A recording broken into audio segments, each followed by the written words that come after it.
नमस्कार, प्रणाम, हर हर महादेव, जय शिव काशी। आज हम चर्चा किसी विषय पे नहीं कर रहे, हम आज चर्चा कर रहे हैं लोगों के कमेंट पे। हर इंसान अलग अलग होता है और हर इंसान की क्वालिटी अलग होती है, हर इंसान का सोचने का तरीका अलग होता है और हर इंसान अलग क्वालिटी का होता है। जैसे कि आप सभी को पता ही है, कोई अच्छा, कोई बुरा, कोई बहुत अच्छा, कोई बहुत ज़्यादा धार्मिक, तो कोई बहुत ज़्यादा मॉडल। ये सारी चीज़ें हमें सीखने को मिलता है हमारे माँ बाप से। अच्छा इंसान है तो उसके माँ बाप के कर्म अच्छा होंगे, या वो इंसान का सोचने का तरीका अच्छा हो सकता है, उसके जो माहौल होंगे आसपास के वो अच्छा हो सकता है। बहुत लोगों का बहुत अलग अलग प्रश्न आता है, उस प्रश्नों पे मैं आपको जवाब देती हूँ। अब बहुत लोगों का कॉल आता है तो वो कहते हैं कि क्या आपको कथावाचक में होना चाहिए, क्या आपका इंटरेस्ट है उसमें। देखिए, हमारा इंटरेस्ट कहाँ है, क्यों है, ये जानने से पहले आपको ये जानना ज़रूरी है कि हर एक काम के पीछे, हर एक काम, आप छोटा काम कर रहे हो, बड़ा काम कर रहे हो, कैसा भी काम कर रहे हो, हर एक काम को सीखने की कला होनी चाहिए, समझने की कला होनी चाहिए, बात करने का तरीका होना चाहिए। अगर आपके पास सारा चीज़ है तो आप उस काम को कर सकते हैं। बहुत बार बहुत चीज़ों का सपोर्ट भी चाहिए होता है, ज़रूरी नहीं कि आप अकेले कर सकते। जैसे उन्होंने कहा कथावाचक, मुझे बहुत बार फ़ोन आए हैं वृंदावन से कि आप हमारे साथ कथावाचक का कार्य कीजिए। बहुत बार, बहुत बड़े बड़े लोग। लेकिन पता है आपको प्रॉब्लम क्या है? कथा बोलना प्रॉब्लम नहीं है, जो वहाँ पर सेवा करते, मतलब जो कथावाचक होते हैं, आपने देखा होगा उसके स्टाफ होते हैं। कितने स्टाफ, किसी के 50, किसी के 100, किसी के 200, किसी को 300, तो किसी के 20 ही होते, किसी के 10 ही होते। जो उनके पीछे जो लोग होते, जो टेंट का काम संभालते हैं, जो पूरा सेटअप करते हैं कथावाचक का, जो पूरा जिम्मेदारी उठाते हैं, और जो 7 दिन का, 11 दिन का, जो भी उनका शेड्यूल रहता है कथावाचकों का, और वो उतना दिन वहाँ रुकते हैं, रहते हैं, उसका खाना पानी हर एक चीज़ का जो करते हैं वो सारे लोग होते हैं। तो कथावाचक उसका पैसा लेते हैं, अपनी कथा सुनाने का भी पैसा लेते हैं, और जो वहाँ पर लोग उनके साथ काम करते हैं उनके भी चार्जेस लेते हैं। जो बाजा बजाते हैं, ढोल बजाते हैं, ताशा, कोई फ्री में, आपको तो पता है आज के समय में कोई व्यक्ति एक काम फ्री में नहीं करता है, तो ये तो बहुत बड़ा कार्य है। तो कोई फ्री में काम नहीं करता, तो उन सब चीज़ में पैसा लगता है, लोग लगते हैं। और अगर किसी स्टाफ को कोई व्यक्ति जो रखता है थोड़ा कम पैसा दे दिया तो उसका मुंह बन जाता है आज के समय में। वो फिर दूसरा इंसान को ढूंढता है, वो आपके साथ फिर काम नहीं करेगा अगली बार से। तो हर व्यक्ति को खुश रखने का कार्य किसका होता है, जिम्मेदारी किसका होता है, या फिर जो कथावाचक होते हैं उसका काम होता है, क्योंकि वो मेन होते हैं, वो कथा करते हैं, वो पैसा थामते हैं और बाकी सारे लोगों को देते हैं और सब चीज़ करते हैं। अगर कहीं भी कोई गलती, मिस्टेक या कुछ भी हो गया तो सारा चीज़ उनके ऊपर जाता है। तो बहुत बार लोग कहते हैं कि जो कथावाचक इतनी बड़ी बड़ी रकम क्यों लेते हैं, तो उसका मुख्य कारण होता है जो वो सेटअप करते हैं, वो मुख्य कारण होता है। बहुत सारे कथावाचक ऐसा भी कर सकते हैं कि वो अपना फीस ना ले और बाकी जो लोग काम उनके बीच में कर रहे हैं उनका ले। फिर प्रॉब्लम यहाँ आता है कि उनके माता पिता क्यों ही उनको जाने देंगे कहीं दूसरी जगह, दूसरे स्टेट हर बार, और हर बार उनके खाने पीने का खर्चा, उनके आने जाने का खर्चा, और फिर वो जो कथा कह रहे हैं उसका क्या ही है, मतलब कि उनके पीछे जो लोग हैं वो क्यों ही करेंगे किसी के पीछे। जहाँ पर आज के समय में कोई 1 रुपया निकालने से कतराता है तो वो क्यों इतने पैसे खर्च करेंगे, ये आपने कभी सोचा है? ये कारण होते हैं लोगों का सोचने का तरीका, ये होता है। तो मेरा बस ये मानना है कि आप जो सोचते हैं, आपको बोलना बहुत आसान लगता है कि आप कथावाचक का कार्य कर लीजिए, इसके पीछे आप एक बार देखिए कि इसके पीछे कितने सारे कार्य हैं। क्या वो एक इंसान कर सकता है? नहीं, हर कार्य के पीछे इंसान का हाथ होता है। आपको जो लगता है कि ये बड़े बड़े लोग जो कथावाचक का कार्य करते हैं उसके पीछे भी मेहनत है। जो स्त्री चाहे जो लड़की चाहे जो भी लोग जाते हैं, वो जो कथा करते हैं, उसके पैसे सिर्फ मत देखिए, उसकी आप ईमानदारी देखिए, उसकी आप वो भाव देखिए, उसका आप मेहनत देखिए, उसके पीछे कितने हज़ार लोग काम कर रहे हैं, कितने लोग काम कर रहे हैं, 100-200, वो नहीं दिखता क्योंकि आप उनको नहीं जानते, आप सिर्फ कथावाचक को जानते हैं। और कथावाचक का जिम्मेदारी होता है सबको लेकर चलना। अगर वो लेकर नहीं चलेंगे तो कथा कहीं कर ही नहीं पाएंगे। तो ये होता है कथावाचक की कहानी। मैं उन्हें बहुत पास से देखा है, इसलिए मैं आपको ये ज्ञान दे रही हूँ। हाँ, आप आज के समय में जो कुछ कथावाचक फ़ेमस हो गया, वो अपना चार्जेस बढ़ा कर लेते हैं। कहीं न कहीं ये गलत हो सकता है, लेकिन आप जब नॉर्मली देखते हैं कि जो मेहनत कर रहा है, 100 आदमी रखा है, 200 आदमी, 50 आदमी, 100 आदमी जो उनके पीछे काम कर रहा है, आप उनको नहीं जानते हैं, तो आपको लगता है कि जो मैडम ने चार्जेस लिया वो बहुत ज़्यादा है। आपको हमेशा ऐसा, जो आप कभी भी देखते होंगे कहीं पे कथावाचक कोई कथा करते होंगे और आप लोगों से कभी लिए होंगे, तो आपको ऐसा लगता होगा। उसके पीछे का मुख्य कारण यही होता है, मैं आपको इस वीडियो के माध्यम से बता रही हूँ। इसीलिए मैं कथावाचक का कार्य नहीं करती हूँ। दूसरा प्रश्न आया था दूसरे व्यक्ति का। हर व्यक्ति अलग अलग होता है, उनकी सोच अलग होती है। उन्होंने कहा कि आप बहुत जल्दी जल्दी बोलती हैं, तो आपको एंकर होना चाहिए, टीवी एंकर होना चाहिए। आप न्यूज़ में काम करती तो बहुत अच्छा आपका भविष्य होता। आप अपनी नज़र से देख रहे हैं और मैं अपनी नज़र से देख रही हूँ, ठीक है। एंकर बनने के लिए सिर्फ बहुत जल्दी जल्दी बोलना ही नहीं होता है। आपको पता है पहले के समय में, जब भगवान का समय था, तब नारद मुनि एक जगह से दूसरे जगह इन्फॉर्मेशन देते थे। मतलब कि जब वो कोई बात सुनते थे तब वो जाकर दूसरे लोगों को बताते थे। जैसे इंद्रदेव को बताना, और इंद्रदेव की बातें फिर विष्णु जी भगवान से बताना, विष्णु जी की बातें लक्ष्मी जी से शिकायत करना। वो एक माध्यम थे। और आज के समय में क्या है माध्यम? सोशल मीडिया, यूट्यूब, इंस्टाग्राम, ये न्यूज़ चैनल वाले लोग जो न्यूज़ में आपको सुबह सुबह समाचार देते हैं शाम को। तो क्या लगता है आपको ये बहुत इजी काम है? नहीं, ये भी बहुत इजी काम नहीं है। आपको देखने बहुत आसान लगता है। इसके पीछे कैमरा का जो सेटअप होता है, जो लोग होते हैं उनकी मेहनत, वो जो लोग जाते हैं जहाँ पे ये घटना हुई, तो जब तक आप उस घटना को या तो कैमरे में कैद नहीं करेंगे तो लोगों को कैसे दिखाएंगे, या तो आप वहाँ खुद मौजूद नहीं रहेंगे तो कैसे आपको पता चलेगा। तो ये भी काम बहुत आसान नहीं है, आपको लगता है, लेकिन ये काम जो करते हैं उनको पता होता है।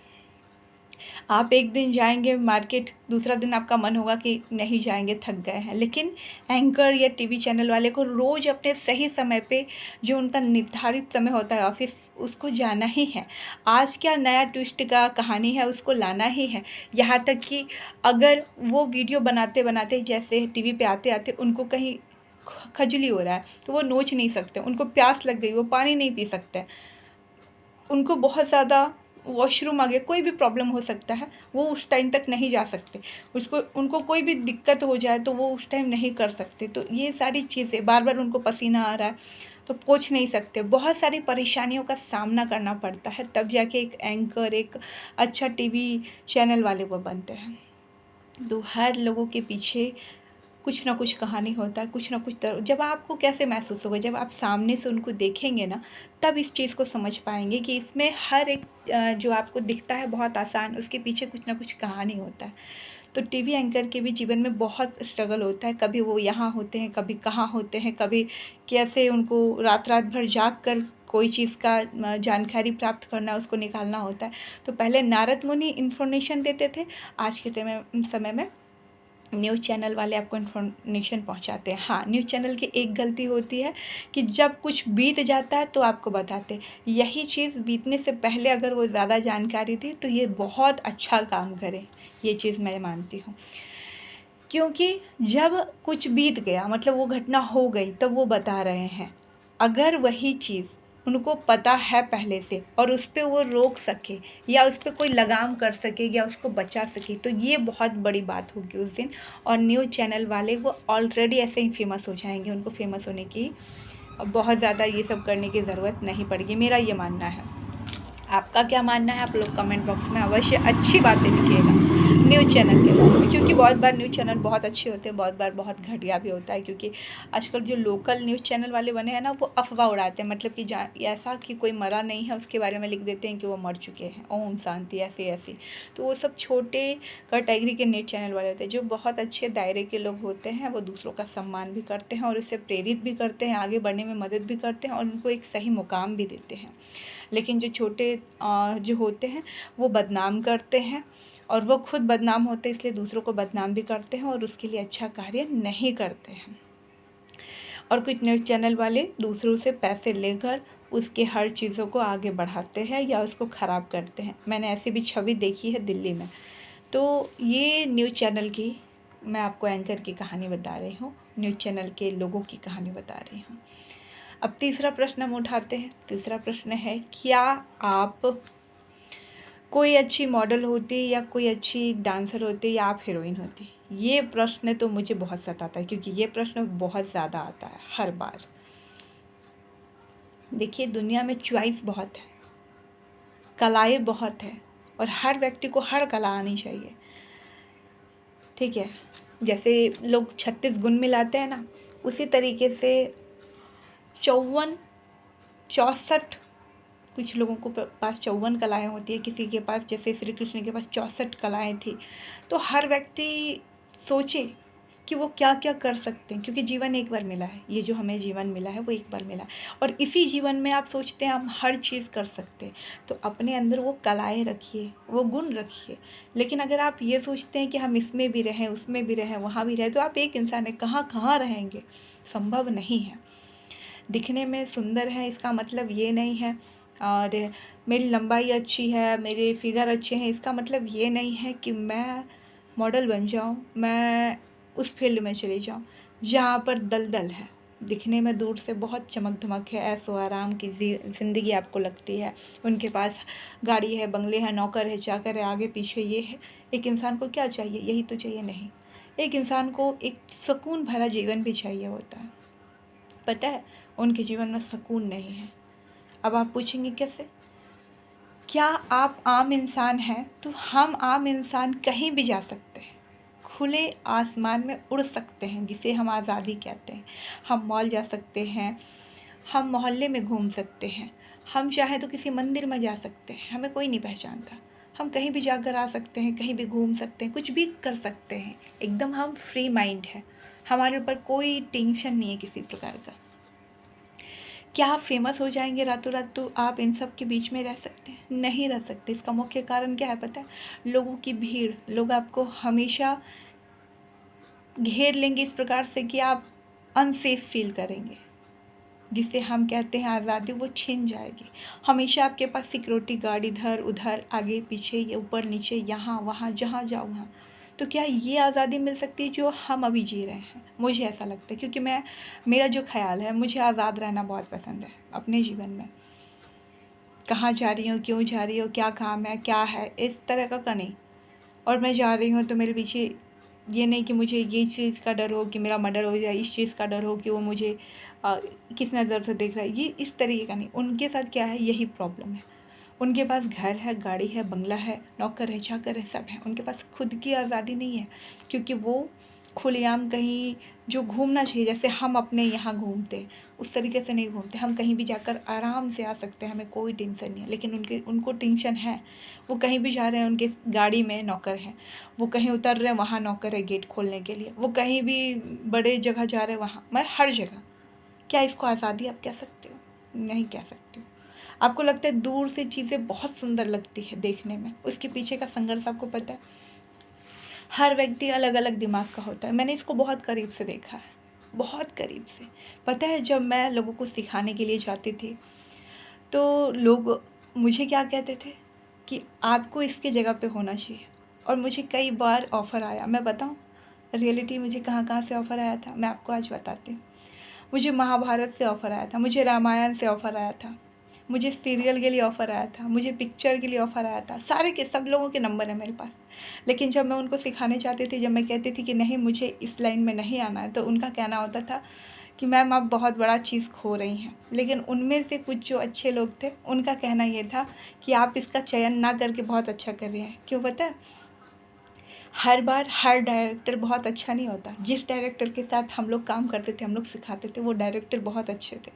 लेकिन ज़रूरी नहीं कि हर बार जब आप सीढ़ियाँ चढ़ते हैं ना, तो हर बार आपको डायरेक्टर बहुत अच्छा मिलेगा इस लाइन में। आप उम्मीद मत कीजिए, क्योंकि बहुत घटिया घटिया लोग मिलते हैं। जब वो आपसे आएंगे ना, सामने से मिले, तो आपको लगेगा देख करके ये कितना सुंदर आदमी है, कितना मीठा बोल रहा है, कितना अच्छा है। लेकिन कुछ ही क्षण बाद, 1-2 दिन बीत जाएगा, जब वो आपसे नंबर, हाल समाचार आपको भाप लेगा, तो वही इंसान आपको फ़ोन करके पिक्चर का, वीडियो का, ये वो का, पहले वो आपको ऑफ़र देगा, फिर बाद में वो आपको लालच देगा, फिर आपको कुछ और ही करने के लिए कहेगा, जो कि आपके जीवन के साथ खिलवाड़ है।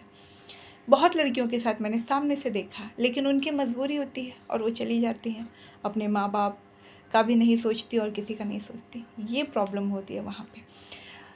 जब हमारे एक पर्सनल डॉक्टर थे, तो जब उनको पता चला कि मैं ये काम, इस लाइन में लोगों को काम सिखा रही हूँ, तो उनका पता है क्या कहना था? मैम, ज्योतिष मैम, आपसे मैं एक रिक्वेस्ट करता हूँ, आप इसमें आगे मत बढ़िएगा। उनका ये कहना था। अभी आप जिस डायरेक्टर के साथ काम कर रही हैं बहुत अच्छे हैं वो लोग, मैं मानता हूँ, लेकिन अगर काश कभी आपका मन बदल गया और आप इसमें चली गई, तो बाद में कोई अच्छा ना मिला तो हमेशा वो लोग जो मेरी चिंता करते थे हमेशा घबराते थे। मैं ये एक ही बात मुस्कुरा कर कहती थी कि है, आप ऐसा सोचते हैं, लेकिन मेरी जो विचार है, मैं जिस तरीके से सोचती हूँ, मेरा विचार ये है कि अगर हम गलत नहीं हैं तो हमें कोई गलत बना नहीं सकता। दुनिया में लाखों लोग हैं, हज़ारों लोग हैं। एक किसी के साथ ज़बरदस्ती करना अलग बात होती है और एक सामने से करना वो अलग बात होती है कि सामने वाला इंसान से। तो दोनों में काफ़ी अंतर होता है। तो आप इस चीज़ को हमेशा अपने दिमाग से निकाल दीजिए कि मैं इस फील्ड में आगे जाऊँगी। मैंने जो कलाएँ सीखी है, मैंने जो गुण सीखा है, जो मुझे आता है, वो हम दूसरों को दे सकते हैं, उसे सिखा सकते हैं, उस लाइन में ट्रेंड करके आगे बढ़ा सकते हैं। लेकिन आप सोचते हैं कि मैं इसमें आगे बढ़ूँगी तो नहीं, ये मेरा कैरेक्टर नहीं है, ये मेरे आगे बढ़ने का फील्ड नहीं है। मुझे नाचना बहुत अच्छा लगता है, गाना बहुत अच्छा लगता है, एक्टिंग करना बहुत अच्छा लगता है। इसका मतलब ये नहीं कि मैं इसी फील्ड का चयन करूँगी। और फिर जब वो सारे मैसेज आना चालू हुआ कि आप आइए इसमें काम कीजिए, आगे बढ़िए, मैंने वहाँ से ड्रॉप कर दिया। मैं जब लोगों को काम सिखाने जाती थी तो मैं सिर्फ शूटिंग देखती थी सामने से, और मैं जिस दिन नहीं जाती थी उस दिन की बता रही हूँ। बिना जो भी वहाँ पे शूट होता था, बिना वीडियो कॉल पे मुझे दिखाए कोई भी शूट वो लोग नहीं करते थे। पूरा शूट मुझे रात भर जाग कर देखना पड़ता था। हाँ, क्या शूटिंग चल रही है, मैं देख रही हूँ, ऑनलाइन हूँ, और वीडियो कॉल पे मैं पूरी शूटिंग देखती थी कि हाँ ये परफेक्ट जा रहा है, आप लोग कीजिए। तो मेरे जीवन में हर पार्ट आए, हर चीज़ आए, लेकिन मुझे जो चीज़ पसंद है मैं उसी नक्शे कदम पे चलती रही। और हर काम, कोई भी काम छोटा नहीं होता, कोई भी काम घटिया नहीं होता, सारा काम अच्छा होता है। लेकिन आप कैसे हैं, आपका मन कैसा है, आपके विचार कैसे हैं, ये वहाँ पे मायने रखता है। कुछ लोग बहुत जल्दीबाजी में शॉर्टकट अपनाने में गलत चयन करते हैं, ये गलती होती है। और कुछ लोग बहुत अच्छे होते हैं इस फील्ड में। मेरे साथ जितने भी लोग जुड़े हैं वो बहुत अच्छे हैं, और आज भी वो जिनके साथ भी जुड़ते हैं वो लोगों के साथ भी अच्छा व्यवहार करते हैं। क्यों? उनका नेचर वैसा है, उनका संस्कार वैसा है। मैंने क्या कहा, दुनिया में हर प्रकार के लोग हैं, बस आप इन आँखों से उन्हें ढूंढिए। आए दिन हमारे फेसबुक पे 4,000, 5,000, 8,000, 10,000 लोग जुड़ते हैं। आप सोचिए कि क्या उसमें से सब अच्छे होंगे? नहीं। हमारे पास भी वैसे कोई बहुत अच्छे लोग बहुत कम मिलते हैं। मैं बोलूँ 100 आदमी से मुझे, पूरे 100 आदमी से एक दिन में 100 आदमी से मुझे 2 आदमी, 1 आदमी, 5 आदमी ही अच्छे मिलते हैं, बाकी सब घटिया मिलते हैं। क्या करें? हम उसे प्रवचन दें, हम उसे लेक्चर दें, हम उनके साथ बहस करें, ये हमारी फितरत नहीं है। हम उसे ब्लॉक करके आगे बढ़ेंगे। हाँ, कब जब उन्होंने कुछ गलत बोला है तो अब हम उनको जवाब देंगे, और ज़रूरत पड़े तो हम उसे थप्पड़ भी मारेंगे, ज़रूरत पड़े तो हम उस पर साइबर क्राइम भी करेंगे, और तब हम आगे बढ़ेंगे जबकि हमें ज़रूरत पड़ेगी। अगर नहीं पड़ती है तो हम उसे ब्लॉक करके आगे बढ़ते हैं। क्योंकि आपको पता ही, एक कहावत है, मार्केट में कुत्ता बहुत भौंकते हैं, भौंकने दीजिए उसको, आप अपने जो कर्म कर रहे हैं उस पर करते रहिए। क्यों हमारे पास लोग जुड़ते हैं तो हर हर महादेव लिखते हैं, जय माता दी लिखते हैं? हमारी ये लैंग्वेज है, हमारे ये संस्कार है। हम जब उसको लिखते हैं तो वो हमें रिटर्न में लिखते हैं, चाहे वो हिंदू हो, मुस्लिम हो, सिख हो, ईसाई हो, सारे लोग लिखते हैं। बहुत सारे मुसलमान भी लिखते हैं रिटर्न में। आप लोग कहते हैं ना कि नहीं आपने मुसलमान को जोड़ा, वो नहीं लिखते, नहीं, हमारे पास जो मुसलमान जुड़ते हैं वो सभी लोग लिखते हैं। और अगर जो नहीं लिखेगा उसे हम ब्लॉक करके आगे बढ़ते हैं कि आप अपने रास्ते, क्योंकि ये आपके लिए ये जगह नहीं है, ये प्रोफाइल नहीं है। फिर आप हमसे जुड़कर क्या कीजिएगा? तो वो आगे बढ़िए, ऐसा होता है। और बहुत सारे मुसलमान, जो आपको लगता है कि बेवजह जुड़े, नहीं, उनका कोई काम है हमारे पास तो वो अपना काम करवाते हैं और फिर वो चले जाते हैं। क्योंकि आपको पता है मुसलमान वाले में जितने भी लोग हैं वो सिर्फ क्रियाएं करते हैं, क्रियाओं को हटाते नहीं हैं। और मैं क्या करती हूँ, क्रियाओं को हटाती हूँ, इसलिए लोग हमसे जुड़ते हैं।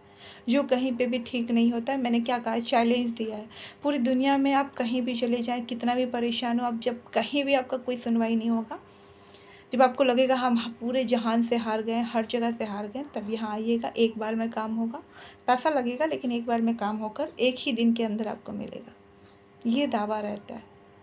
ये मैं खुद नहीं कहती हूँ, हमारे